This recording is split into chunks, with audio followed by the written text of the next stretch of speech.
जय जिनेन्द्र भाई और लिप्पदिकम रेणदु कद्दम मज्जे जहां लोहम। दो प्राकृत की पंक्तियों पर गुरुदेव अपने विचार और चिंतन को समक्ष रख रहे हैं। ज्ञानी की एक जीवन शैली दिखा रहे हैं, एक तरफ अज्ञानी की जीवन शैली दिखा रहे हैं। ज्ञानी की जीवनचर्या को दिखाते हुए गुरुवर कहते हैं, नानी रागप पजहो सब दब्बे सुकम मज गदो।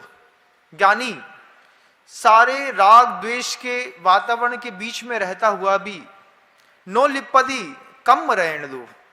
उस काली किट्टिमा से ज्ञानी व्यक्ति कभी रंजायमान नहीं होता।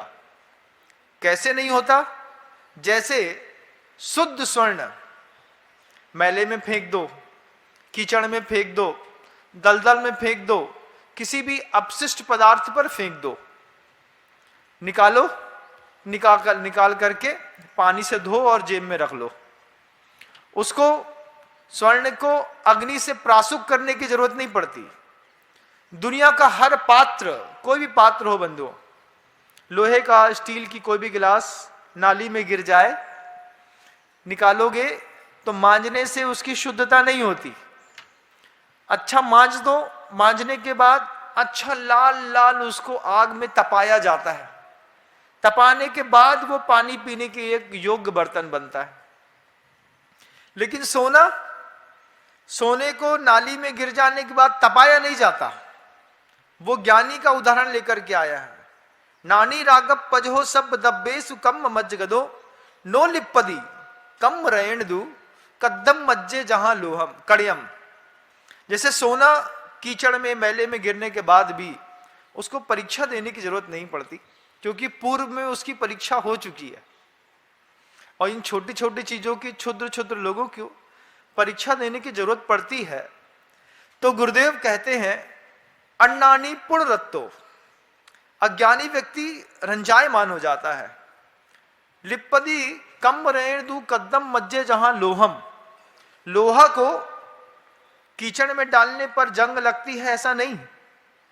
लोहा को तो ठंडी हवा लग जाए, ठंडी हवा लगने पर भी लोहे में जंग लग जाती है। नवंबर दिसंबर की बरसात की नमी वाली हवा लोहे में सिर्फ सामान्य से भी लग जाए बंधुओं, तो उसमें धीरे धीरे उसका भूरापन दिखाई देने लगता है और उसमें जंग लग जाती है।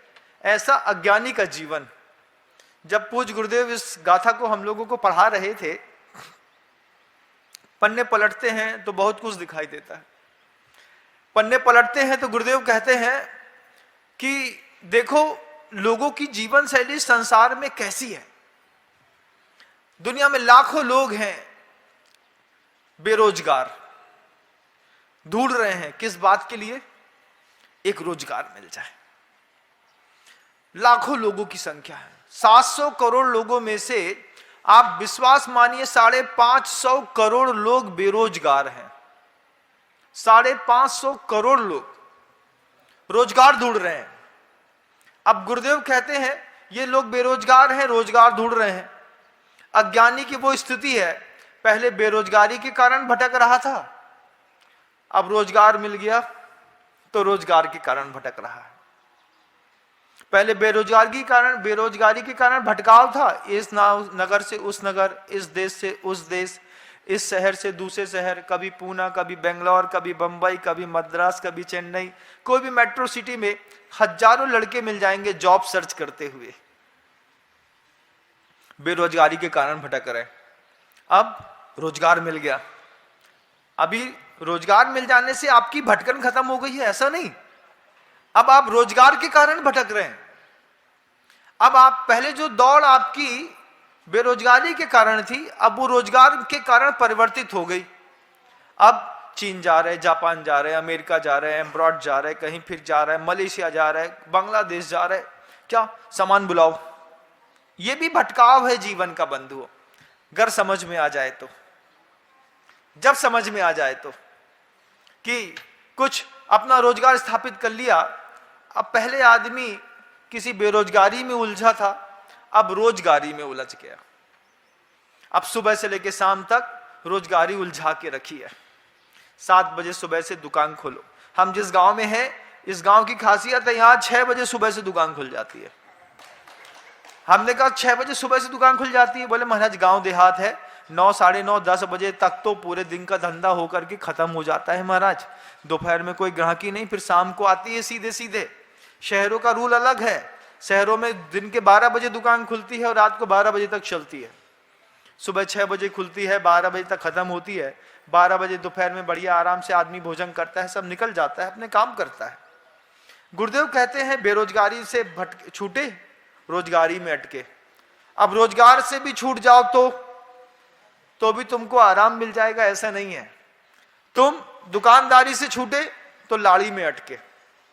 जैसे पैसा आ गया तब क्या चाहिए भैया, ब्याह करने मोड़ा को। अन्नानी पुरत्तो सब दब्बे सुकम मज्ज गदो लिपदि कम रेण दू कदम मज्ज जहां लोहम। इस गाथा की, इस पंक्ति का अर्थ निकालते हुए गुरुदेव क्या खूबसूरती के साथ जवाब देते हैं। पहले बेरोजगारी में उलझा, बेरोजगारी से निकला तो रोजगारी में उलझा, रोजगारी से जैसे तैसे मुक्ति मिली, सब कुछ सेटल किया, अब स्त्री में उलझा।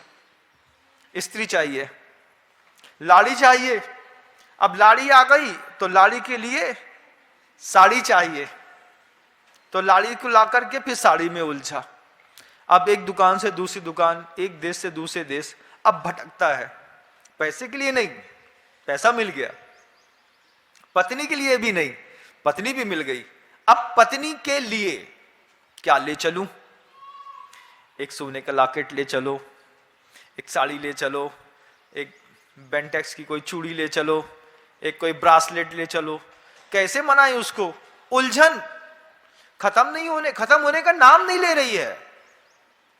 लाड़ी से उठा तो साड़ी में फंसा, और साड़ी से उठा तो गाड़ी में फंसा। जब उसको सब कुछ भरपूर दे दिया, अब उसको दे तो सब दिया है, काहे मैं घुमाने ले चलूं? तो बड़ी वाली ढम्पाला मोटर चाहिए। ढम्पाला सुना है नाम? पहले चलती थी, एम्बेसडर कार को ढम्पाला कहते थे। हाँ, तब बड़ी वाली कार चाहिए। अब उस कार से निकले तो भी अपन सोचे कि अज्ञानी मुक्त हो गया हो। अज्ञानी जीवन में कभी मुक्त नहीं होता बंधु, कभी मुक्त नहीं होते अज्ञानी। उस गाड़ी से, लाड़ी से, साड़ी से, रोजगार से, बेरोजगारी से, उसकी उलझन से निकलेंगे, नाती पोते में फंस जाएंगे। फिर वही परंपरा। पूज्य गुरुवर कहते हैं, दुनिया में कहीं भी तुम बैठे हो, मेरी बात को सुन रहे हो, क्या 3 चीजों का चिंतन करो। सबसे पहले चिंतन करो, हम कहां पैदा हुए। जिनके बीच में आप पैदा हुए उनकी आचार संहिता कैसी थी, एक बार पता करो। कहां पैदा हुए हम? छोटे से गांव में, गरीब के घर में, उस गरीब के घर के बीच में भी क्रोधी लोगों के बीच में, क्रोधी लोगों के बीच में भी अत्यधिक हिंसात्मक व्यवसाय करने वाले लोगों के बीच में, उसमें भी अधार्मिक लोगों के बीच में, अधार्मिक में भी बहुत ज्यादा क्रुद्ध लोगों के बीच में। कभी चिंतन करिए, अपना आंख बंद करके पूछिए अपने आप से। आज अपने आप को आप बहुत पवित्र, अपने आप को बहुत शांत और वेल सेटल्ड समझ रहे होंगे, लेकिन गुरुदेव कहते हैं कहां पैदा हुए, सबसे पहले उस चीज का चिंतन करो, उस वातावरण की चिंतन करो, सोचो, और फिर खड़े होकर के सोचो शांत मन से, क्यों पैदा हुआ मैं वहां पर जहां पर धर्म नहीं है, जहां पर दया नहीं है, जहां पर करुणा नहीं है, जहां पर वात्सल्य नहीं है, जहां पर आपस में प्रेम नहीं है, जहां पर एक दूसरे के प्रति सहयोग की भावना नहीं है, जहां देवशास्त्र गुरु नहीं है, जिस घर में भगवान नहीं आते, भगवत सत्ता को प्राप्त कोई मुनि नहीं आते, कोई साधु संत का हमारे घर के अंदर पैर रखना नहीं होता। कभी मंदिर के सामने खड़े होकर के भगवान से पूछो, चिंतन करो, कहां पैदा हो गया मैं भगवान। फिर दूसरा चिंतन करो, कहां पनपा। पैदा तो तुम वहां पर हो गए, पनपे किन लोगों के बीच में? जिनके बीच में हम पैदा होते हैं उनके बीच में हम पनपते नहीं, पनपते हैं गली मोहल्ले के टुच्चों के बीच में। 4 टुच्चे मिल जाएंगे, चलो रे सिगरेट पी के आते हैं, चलो रे गुटखा खा के आते हैं, चलो रे घूम करके आते हैं, चलो रे जुआ खेल करके आते हैं। इन लोगों के बीच में पनप गए तुम बिस्बेल के जैसे। धतूरे का पेड़ कहीं भी लगा दिया, अब पनप गए। पहला चिंतन अपनी मूल शाखा में, कहां पैदा हुए, जिस घर में पैदा हुए, अब पैदा हुए हैं तो पालने वाला तो पालेगा, चाहे कसाई का बच्चा हो और चाहे अहिंसक व्यक्ति का बच्चा हो, पलते तो हर घर में बच्चे हैं, लेकिन कोई चिंतन नहीं करता कहां पैदा हो गया। मिथ्या दृष्टियों के बीच में पैदा हो गए। पिता 80 साल का होने के बावजूद आज तक अभिषेक और शांति धारा नहीं करी। कभी हमारे बाप ने धोती दुपट्टा नहीं पहना, कभी उसने मंदिर के ऊपर जाकर के भगवान के ऊपर द्रव्य नहीं चढ़ाई। कैसा निकृष्ट है वो घर जिस घर में देव शास्त्र गुरु की पूजा करने के लिए 1 किलो चांदी का बर्तन तक नहीं है। मंदिर की स्टील की थाली उठाते हैं, वहीं के वहीं पूजा करते हैं और चले आते हैं। धिक्कार है तुम्हारे पुरुषार्थ को। इतना पैसा कमाया तुमने अपने जीवन में, कभी तुम्हारी बुद्धि नहीं गई ये 1 किलो चांदी के बर्तन इकट्ठे करके रख लेते हैं, कभी भगवान आएंगे, कभी भगवत सत्ता को प्राप्त महागुरु आएंगे, उनकी कभी पूजन अर्चन करने का सौभाग्य मिलेगा, कभी उनको आहार दान देने का सौभाग्य मिलेगा। कुछ अमूल्य धरोहर अपने घर में इकट्ठी कर लो।